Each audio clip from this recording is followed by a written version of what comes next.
Melalui sambungan telepon, Ketua Federasi Olahraga Rekreasi Masyarakat Indonesia atau Formi Kota Bogor, Zainul Mutakin menegaskan kegiatan senam bersama yang dilaksanakan dalam rangka memperingati Hari Olahraga Nasional ke-37 merupakan agenda Jawa Barat yang wajib diikuti seluruh kota kabupaten se-Jawa Barat.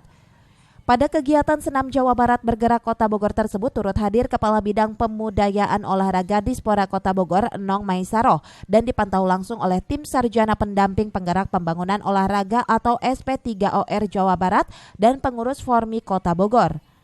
Kepala Bidang Pemudayaan Olahraga Dispora Kota Bogor, Nong Maisaroh, mengaku puas dengan kegiatan senam yang dilakukan secara virtual bersama se-Jawa Barat.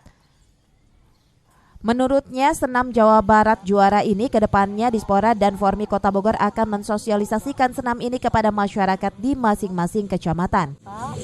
Dalam rangka Haornas Jawa Barat secara online kita juga mengikuti kegiatan senam bugar jabar juara.